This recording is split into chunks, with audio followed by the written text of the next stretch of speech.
Yo, UFC T-Dot breakdowns. UFC 279, Diaz versus Ferguson. This was a shit show, right? So first off, leading up to Khamzat versus Diaz, we have Kevin Holland and Khamzat getting into some kind of fight backstage, which then brings in camps from 4 fighters total, I believe. Supposedly Khamzat push kicks Kevin Holland in the chest during this altercation. The press conference is canceled. Thanks, we don't get Nate Diaz's last press conference. And then Khamzat comes in 8 pounds overweight. Like, who does that? And he's all nonchalant about it. Not that bad. He's yelling at people. Like, dude, Dana tolerates a lot of mess, but weight cut is not one of them. Ask Charles Oliveira. Because of that huge weight miss, they change fights, right? So instead of having D-Rod, Kevin Holland, Khamzat, Diaz, Tony Ferguson, Li Jiling, you get Diaz, Ferguson, Holland, Khamzat, D-Rod, Jiling. Jiling loses in this whole thing. He's smaller than the guy he has to fight. He gets no warning, and he gets Daniel Rodriguez, a monster. All right, let's get to this fight card. First up, we got Johnny Walker versus Ian Cutelaba. To be honest with you, for these guys, this fight was boring. They kind of tested the waters. Nobody threw anything big. Nobody did anything big. Walker gets to the clinch. Gets a big slam on Cutelaba. Gets on his back. I mean, you could hear Cutelaba gargling, trying to fight the submission. Walker wins, rear naked choke. What's crazy is that Johnny Walker immediately starts doing the worm. You know the way he tore his shoulder and had to get surgery and missed a bunch of time because of. Also, Johnny Walker kissed Cutelaba after the fight was over. I understand it's a cultural thing, but listen, it's never a good idea to kiss an unstable person you just had a bloody fight with on the face against their will. That's all I'm saying. And to be quite frank with you, I'm surprised more fighters don't punch people in the face when they kiss them on the face after. Like, there's a weigh-in once where a lady kissed another lady in the face and she kind of smushed her in the face. And I mean, who could fault her for being sexually assaulted, right? I know that's not the intent, and that's not even how it's taken. They're showing respect. They're saying, "Oh man, respect. We're warriors. We just survived this thing together." You know, blah blah blah. I get that, but like, you know what else does that? A bow, a handshake, words. A lot of things do it better than kissing someone you just fist fought on the face who doesn't want to kiss you. Don't misunderstand me, right? If they want to kiss you too, if they kiss each other, I'm cool with that. If this guy kisses this guy and this guy kisses that guy, or this lady kisses this lady and she kisses the other lady back, great. But if one fighter kisses the other fighter and the other fighter pushes them away, clearly there's a problem there, right? So like, if you from a culture where you just kiss your enemies on the face, maybe save it for when you're fighting someone who's from where you're from. I don't know. Maybe I'm wrong. Maybe everyone loves getting inappropriate, unwanted affection from their enemies immediately after a fight. Maybe I'm wrong. Maybe I'm in the minority on this one. Next up, we had Irene Aldana, who, I'm not 100%, but she may or may not be trained out of Alexa Grasso's father's gym, against Macy Tessian. Irene Aldana's boxing is so clean, so tight. Punches are so straight. There's no bend in the, just clean, really good boxing. Aldana went up in weight class for this. It was a catchweight fight also. I think every fight on this whole card was catchweight. We should just call this the catchweight pay-per-view. Aldana's, she's a really good boxer, but the thing that stood out in the beginning is that they both were just doing a lot of leg kicks. Macy ended up getting a takedown. I'm sorry. Yeah, he ended up getting a takedown into an arm bar. But, like, Aldana's defense was good, but also, like, they got into these weird positions, like just this twister position. Like, I don't know how to explain it any other way. They just was in a twister position. And, but Aldana was landing punches, like, this whole time. Like, when I say twister, I mean the game, not the UFC submission twister. I mean the game twister. Like, one head, right leg yellow, one head, right arm green. But the arm was still in the armbar. I'm sorry, Chassion was the one in the armbar position, even though they were in the twister. Twisted all up into each other. There were Mexico chants very early. I swear Macy's arm was hyperextended at some point. It looked like it snapped, but she was able to roll and just fight out of it somehow. At some point, Aldana kind of let the arm bar go, but was still landing punches, but the arm was still like trapped, so she was just landing punches. She had her arm trapped with her leg. Somehow Macy ended up getting her arm loose. Aldana transitioned to an Americana, then let it go for them both to become a literal pretzel. I don't know what you want to call that, but that's what it looked like. They were just a pretzel for a while. They looked like two octopuses in an 8-ounce glass of water. Macy ended up fighting and getting onto the back, getting a body triangle, landing some punches and some elbows from the back. Strangely enough, not even one landed to the back of the head. It's almost as if she was conscious of her weapons. It was a good fight, man. Aldana looked good in the striking, but Macy looked more powerful. Macy looked better in the grappling, but Aldana looked very competent. Good defense, decent offense. She, from a submission attempt standpoint at least, there's a point where Macy took Aldana down, and then Macy stood up, and Aldana was throwing up kicks, and she landed one of the up kicks right to Macy's liver and shut her down. And I guess that's the first time in UFC history someone has had a body kick knockout from an up kick. Dana said that when he saw it, he figured that she must have broken her ribs because no one had ever seen an up kick to the liver. And then when Joe Rogan asked her about it, Aldana said that they actually trained that. And normally I'd be like, yeah, right. But first I saw Leon Edwards before the Usman fight training the kick he landed on Usman, and then even before that I saw his two trainers having a conversation where they were watching Usman fight, and they was like, look, when he ducks off to the right, we can throw the fake left with the left high kick right behind it, and we'll knock him out if we time it right when he's ducking off to the right after a slipping the punch. There's a video of his trainers talking about that, and then there's video of Leon training it. And so I'm like, dang, he really trained this. But then what's crazy is if you really look into it, like Cowboy Cerrone's done it like 5 times. He's got like 5 head kick knockouts just like that. Throws the left hand out there just so you're looking at it. And while you're looking at that left hand, the left head kick just...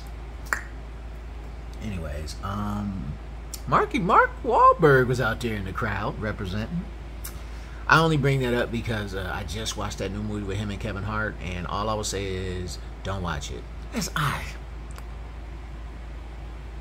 not terrible, but it's not good either. It's got some funny moments. It's okay. It's silly. It's slapsticky. It's like probably PG-13 or something. I don't know if it's actually PG-13. Don't let your kids watch it. They were cheering Mexico, and during the fight, Aldana at the end of the fight yelled out, "Viva, Viva Mexico, Viva Mexico." Crowd went crazy, and DC goes, "Man, when I hear stuff like this, I wish I was Mexican, because I want to say it." Mackenzie Dern was there. She had on clothes this time. Not a lot, but more than the Queen of the Damn outfit she wore to the last fucking UFC event. But she was there. Next up, we had Li Jingliang versus Daniel Rodriguez. D-Rod is not a joke. To be honest with you, I was a little worried for Kevin Holland having to fight D-Rod. Good thing for him, he comes out instead. To be honest, I think he would have taken a lot more punishment from Daniel Rodriguez. A lot more punishment, win or lose. Win, lose, or draw, he would have taken way more punishment from D-Rod. I don't even think he got hit a bit against Khamzat. And right off the back, DC's talking about food. He's talking about how good of a cook Leach is. This is a bit of a chess match. They're both really good strikers, and they both had a lot of respect for each other, so nobody was being overly aggressive. D-Rod isn't an overly aggressive fighter. He's much more calculated and controlled. Leach usually isn't, but I think he knew he's going up in weight. He had no time to prepare, so he was just being more careful and cautious than usual. He was kind of sort of point fighting Leach. D-Rod's jab was stiff. It was constant throughout the fight. At some point, he literally stopped one of Leach was throwing a Superman punch and just got stopped midair by jab. All right, no more Superman punch. But to be honest with you, Leach looked good, man. He was very stayed in constant movement. Footwork was good. He was setting traps, counter punching really well. By the end of the fight, Diaz leaking out of the mouth. Leach wasn't bleeding. Leach looked good, man. I feel like he won virtually every round. I feel like Leach was the aggressor. I feel like Leach set the pace. I feel like Leach set the tone. I feel like Leach landed more shots and probably the more impactful shots, even though D-Rod definitely had the power advantage. I feel like Leach was quicker. I feel like Leach won this fight. I don't feel like it was... It was a close fight for sure. If it was a split decision for Leach, I would have been shocked, but okay with that at least. But yeah, man, it sucked for Leach because he got the worst out of the fight swapping. No fault of his own, no fault of his opponent either. You know, a lot of people got screwed because Khamzat and Kevin Holland. Kevin Holland running his mouth backstage, Khamzat missing weight. So, and to be honest with you, that situation backstage was, I don't even think it was about Kevin Holland. I think he just got in there and started running his fucking mouth, and then once it became about him, he's never going to stop running his mouth, and then it got escalated because I don't think Khamzat knows how to... I would bet that Kevin Holland was just lighting Khamzat up and embarrassing him, and then Khamzat was like, okay, I'll kill you now. Literally kill you. And then he was like... You get what I'm saying? Like, I don't think that it was some situation where they were going back and forth, exchanging jabs. I think Kevin Holland probably lit him up, just with words, I'm saying. And then Khamzat was like, fine, now I will fight you. My English is not good enough for this. Let's fight. But I don't know, I wasn't there. And the footage doesn't show what led to the altercation. It just shows after everybody screaming and acting crazy. You get what I'm saying? So... the world will never know until the next Embedded comes out. And it was crazy, man. Li Jing got screwed over the most from the fight swapping. He ends up having to fight a guy who's a lot bigger than him, probably a lot stronger than him, probably a better boxer than him, but somehow he's able to just, you know, through veteran savvy, movement, footwork, fighting very carefully and cautiously, he's able to come in here, lower weight, no notice, and win the fight. It's crazy, man. He must have eaten at least 50 jabs, and he won the fight. It's crazy. All right, so this one went to decision, and I personally wrote it down, and this is exactly how it happened. I have Li Jing by split decision. That's what I wrote before they announced it, and then they announced the decisions, and they were like, and the winner is Daniel Rodriguez by split decision. And Li Jing was looking like, what? And Daniel Rodriguez was looking like,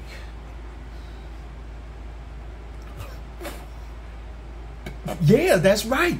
That's right. Go back and watch the replay of Daniel Rodriguez. He's like,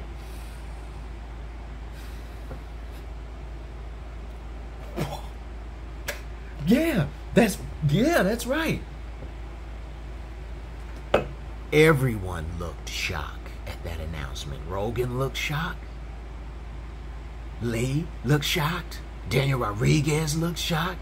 I bet Bruce Buffer was shocked. Trying to talk shit, it was a close fight. But just, like, what's the argument that Rodriguez won? He landed 50 jabs? Maybe. But all the damage was on his face, not on Lee's. And Lee didn't land no jabs, but he's the only one who really hurt anyone in that fight. I don't know, man. That one's really controversial. He is the biggest loser from the UFC, and I bet you Dana White is going to monetarily take care of him for this loss he just took. Next up, we got Khamzat Chimaev versus Kevin Holland. Kevin was trying to high-five Khamzat at the beginning of the fight for some reason. You guys literally just had a fist fight, and you don't like each other, and he's only about smashing. Why are you doing that? Anyways, Khamzat just took him down. Kevin tried to roll out of it. Khamzat just flowed with him, got him in a front headlock position, transition to the Darce submission. It's over. Kevin was talking shit in that grapple in the exchanges because I know what he was saying. So I couldn't hear him, but I know what he was saying. He was saying, "You talking all that mess. You're supposed to be a gangster. You're supposed to be having a fight. You a bitch." I know that's what he was saying to him. Khamzat don't care. He's just trying to smash everybody. And here's the deal: if other people could do that, they would. As Khabib. Khamzat, I think he's going full heel turn on us, but also, man, this situation with the weight cut, like, I think a lot of stuff is being lost in translation and lost in his nonchalantness and not willing to communicate about it, right? Like, I think that what happened was he was cutting weight the way he always cuts weight. I think what was happening to him always happens. He just suffers through it and cuts the weight. He said he could have made the weight, but the doctors fucking stopped him, and they told him it was okay for him to go eat and drink because he was not allowed to weight cut anymore. But I mean, when Joe Rogan was interviewing him, you know, and after the weigh-in, oh, that's not bad. 8 pounds, not bad. Yes, nigga, it's the worst. What are you talking about? It's super bad. Like, Dana White lets fighters get away with murder, but weight is one of the few things that Dana has like very, very little tolerance for. Like weight cut stuff, man. Like, that dude does not like weight. Ask Charles Oliveira about the weight cut stuff. Anyways, Rogan was asking him. He wasn't responding well. Crowd was booing him, like booing him bad. I don't know if I've ever seen him booed. I thought the fans loved this guy. Maybe it's just Kevin Holland is so beloved. I mean, good thing he didn't do that to Nate Diaz, because they would have really hated him if he did it to Nate, right? At some point he said, Rogan asked him about the weight cut, and he said it doesn't matter, he'll smash everybody. And Rogan was like, I believe you, but can you make the weight? He asked him if he's going to stay at 175, move up to 185, and he said he's just going to dominate all of them and take both their belts. I believe you, but can you make weight? All right, main event, Nate Diaz versus Tony Ferguson. Two legends gave us one last show. As much as I hate to admit this, it looks like Hulk Hogan versus Ric Flair a little bit.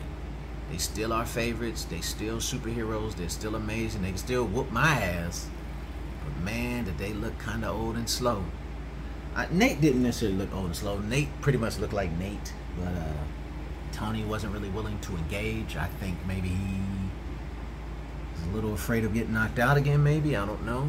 But Tony didn't seem like he wanted to engage. He ran multiple times, turned his back to Nate multiple times. Tony literally was chewing Nate's left leg up with leg kicks, chewing it up the whole fight, inside and outside leg kicks, and inside and outside leg kicks, chewing up Nate's leg. He kicked Nate's leg so bad his leg was cut open and bleeding everywhere, right? I mean, cut open bad too, gushing blood. Whole left foot was covered in blood. Tony ended up getting cuts, I think, on both eyes. For sure on the right eye. He might have just been beat up on the left eye. It's crazy because Nate Diaz is the one who bleeds when you breathe on him. But this fight, Nate looked pretty clean at the end, and Tony was the one all cut up. Which is crazy because Tony turned his back every time Nate threw punches. And somehow Nate didn't hit him in the back of the head. It's almost like he can control his weapons. There was a point early on where Nate landed a big punch, and he just pointed at Tony like, ah. And Tony was like, yeah, good shot. And Nate was like, get your damn hand up. Right?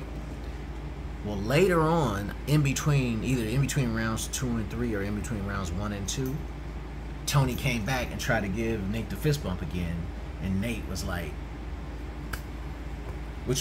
from Nate Diaz, that's as good as you're going to get. That's a fist bump from Nate Diaz. That might as well have been a kiss on the fucking face when you didn't want it from Nate Diaz. It was a very friendly, respectful slap your hand away. There was a lot of antics in the fight. Nate Diaz laying on the side of the ring, talking to people outside of the ring, leaning over on his knees, turning his back to Tony because Tony was like running. Tony dancing in the middle of the ring. Like, there was a lot of antics and showmanship, but some of it was good, some of it not so good.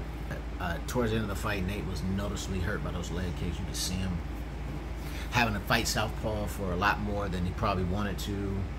I mean, he switched his stance a lot anyway, so it's not like, you know, he's unable to, but definitely that left leg was chewed up, had a big old bump on it. Towards the end of the fight, Nate landed this crazy combo, a bunch of left rights, a body kick, a bunch of right hand, like rabbit punch, uppercuts in the clinch. And it was crazy as Tony's corner had been calling for a takedown.